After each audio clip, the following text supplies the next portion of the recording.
राहुल गांधी को फांसी दो और एक जगह नहीं बल्कि राज्य के अलग अलग चौराहों पर कम से कम उन्हें 420 बार फंदे से लटका दो। ये बयान कल्पना कीजिए यदि उस नेता ने दिए हों जो नेता हालिया दिनों में अखिलेश यादव के साथ गलबहियां करता हुआ नजर आया था। उस नेता ने दिए हों जिसका खुद का परिवार गले तक भ्रष्टाचार के आरोपों में डूबा हुआ है। उस नेता ने दिए हों जिसका सीधा कनेक्शन दिल्ली शराब घोटाले में जिसके परिवार का पाया गया था, या फिर कि उस नेता ने दिए हों जो नेता कुछ दिनों पहले तक तो सत्ता में था लेकिन फिर कांग्रेस से उसकी सत्ता छीन ली। वहां की जनता ने कांग्रेस पर भरोसा जताया। दरअसल आज की तारीख में इस एक नेता के नफरती बयान के साथ हम इस बात का विश्लेषण करेंगे कि क्या ये वो वक्त नहीं है जब कांग्रेस को चाहिए कि वो अपनी आंखें खोले और देखे कि वो कौन से लोग हैं जिनके साथ उसे आगे चलना है और वो कौन से लोग हैं जिनका साथ उसे छोड़ देना है। सारी बातें जरा विस्तार से करेंगे। नमस्कार, मैं स्वप्निल और आप मुद्दा देख रहे हैं। दोस्तों आगे बढ़ें उससे पहले वही छोटी सी अपील। मुद्दा इन दिनों एक गंभीर आर्थिक संकट से जूझ रहा है। एक तरफ हमारे मेन बैंक अकाउंट्स फ्रीज चल रहे हैं तो दूसरी तरफ हमारे 28 साल पुराने चैनल को हमसे लंबे समय तक छीन कर रखा गया था। ऐसे में डे टू डे ऑपरेशंस में मुद्दा को काफी मुश्किलों का सामना करना पड़ रहा है। लिहाजा आपसे गुजारिश है, यदि आप चाहें, यदि आप सक्षम हो और यदि आपको मुद्दा की बेबाकी पसंद हो तो छोटी छोटी मदद जरूर कीजिएगा। इसके लिए आप स्क्रीन पर दिख रहे QR कोड या फिर के नीचे दिख रहे UPI नंबर का इस्तेमाल कर सकते हैं। अब आगे बढ़ते हैं। दोस्तों मैंने क्यों ये बात कही कि आज कांग्रेस को जरूरत इस बात की आन पड़ी है कि वो अपनी आंखें खोले और देखे किसके साथ चलना है, किसके साथ गलबहियां करनी है, किससे हाथ मिलाना है और किसे अब छोड़ देने की जरूरत आन पड़ी है। या फिर कि कांग्रेस को अब यह समीक्षा कर लेनी चाहिए कि जो उन लोगों के साथ है, जो लोग आज की तारीख में खुलकर राहुल गांधी के प्रति नफरत वाली भाषा बोलते हैं, ऐसे लोगों से तो कम से कम हाथ जोड़ ही लेना चाहिए। अब कौन है वो नेता? तो सबसे पहले आपकी स्क्रीन पर नव भारत लाइव का ये एक स्क्रीनशॉट है, उसकी हेडलाइन है, उसकी खबर है। जी हां, कोई और नहीं बल्कि ये शख्स हैं केसीआर के बेटे, के चंद्रशेखर राव के बेटे, तेलंगाना के पूर्व मुख्यमंत्री के बेटे। इन्हीं की बहन है के कविता, और के कविता का नाम दिल्ली शराब घोटाले में आया था, आपको याद होगा। केसीआर भी, उनके ऊपर भी भ्रष्टाचार के बहुत सारे आरोप मढ़े गए हैं। लेकिन दोस्तों अब जरा थोड़ी देर के लिए ठहरिए और याद कीजिए, हालिया दिनों में अखिलेश यादव जब तेलंगाना के दौरे पर गए थे तो कांग्रेस पार्टी ने उनका भव्य स्वागत किया था। कांग्रेस पार्टी की सरकार ने भी उनका भव्य स्वागत किया था। लेकिन उसके बावजूद अखिलेश यादव इन केटीआर से गलबहियां करते हुए नजर आए थे और यह भी कहते हुए नजर आए थे कि हमारे और केसीआर साहब के संबंध बहुत पुराने हैं, हमेशा से हैं, हमेशा रहेंगे। जिनसे हमेशा संबंध बनाए रखने की बात अखिलेश यादव कर रहे हैं, वही व्यक्ति आज की तारीख में राहुल गांधी को तेलंगाना के चौराहों पर फांसी पर लटकाने की बात करता हुआ नजर आता है। और कहता क्या है, किस आधार पर वो चाहता है कि राहुल को फांसी दी जाए? तो वो आधार है कि तेलंगाना सरकार ने किए हुए अपने सारे वायदे अभी तक पूरे नहीं किए हैं, कुछ वायदे छूट गए हैं। उन वायदों को लेकर राहुल गांधी को 420 बार अलग अलग चौराहों पर फांसी दी जानी चाहिए। अब यह बयान आपको बताने का मतलब क्या था जानते हैं, ताकि अब थोड़ा सा कांग्रेस की समीक्षा की जाए कि कांग्रेस कैसे आज की तारीख में आगे बढ़ सकती है, खुद के पैरों पर खड़ा हो सकती है और खुद के पैरों पर खड़ा होना उसका कितना जरूरी है। दोस्तों ये वही तेलंगाना है जहां पे आज कांग्रेस की पूर्ण बहुमत की सरकार है। ये वही तेलंगाना है जहां पर हालिया दिनों में जब जुबली हिल्स में उपचुनाव हुए तो कांग्रेस की मुखालफत करने वाले असदुद्दीन ओवैसी भी वहां पर पहुंचते हैं और उस निर्दलीय कांग्रेस के उस कैंडिडेट को वो समर्थन देते हैं और ये कहते हैं कि मैं यानी कि मेरी पार्टी अपना कैंडिडेट नहीं उतारेगी। कांग्रेस का प्रत्याशी वो उपचुनाव जीत भी जाता है। यानी कि कांग्रेस मजबूत थी तो वैसे खुद चले आए।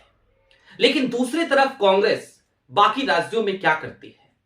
बिहार में अभी चुनाव हुए और बिहार में जब चुनाव हुए, जब चुनाव के नतीजे आए तो उसके बाद समीक्षा जो आरजेडी की तरफ से की जा रही थी, उस समीक्षा में क्या कहा जा रहा था?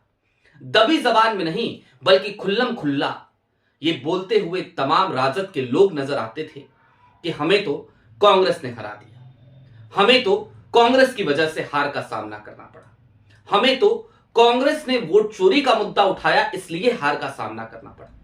जबकि इन सब के दरमियान वो ये भूल गए कि तेजस्वी यादव किस तरीके से अपने अहंकार में डूबे हुए थे कंठ तक। वो ये भूल गए कि तेजस्वी कैसे अड़ गए थे कि जब तक मुझे सीएम फेज घोषित नहीं करोगे तब तक कोई भी गठबंधन की सीट शेयरिंग फॉर्मूला गठबंधन का वो हम तय नहीं करेंगे।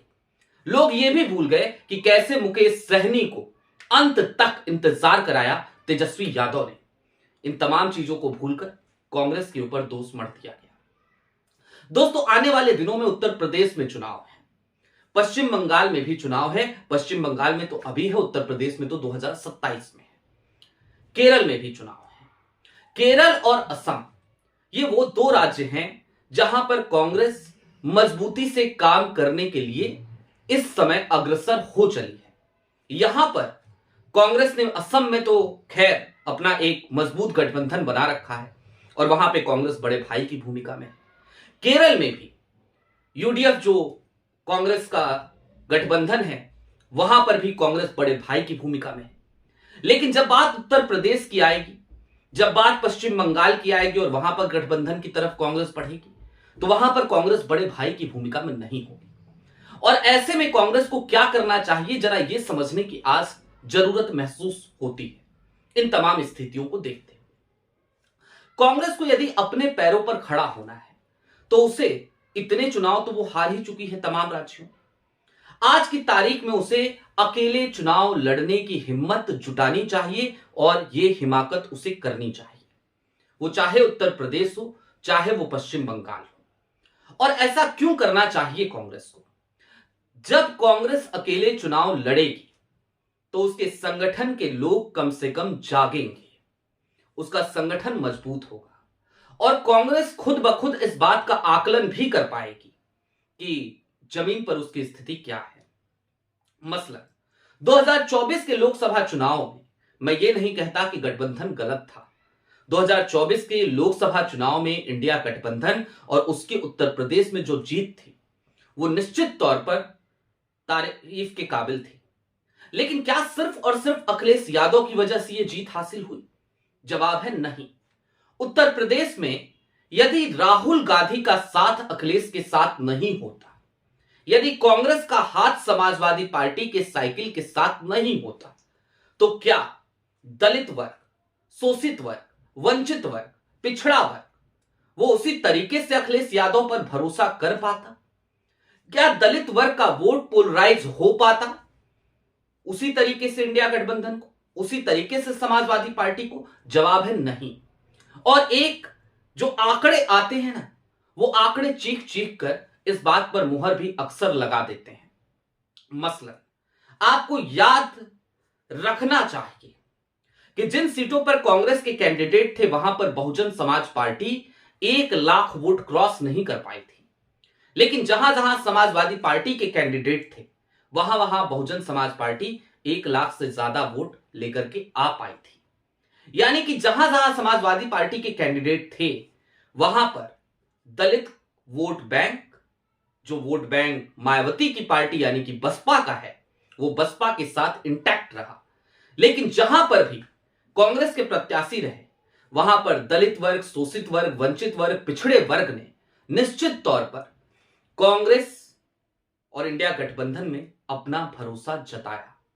अखिलेश यादव इस बात को भली भांति तौर पर जानते हैं, लेकिन फिर भी राजनीति है और राजनीति में हम इसे धूर्तता नहीं कहते, लेकिन ये एक तरीके की धूर्तता ही तो होती है जिसमें सच जानते हुए भी सच बोलने से लोग कतराते हैं।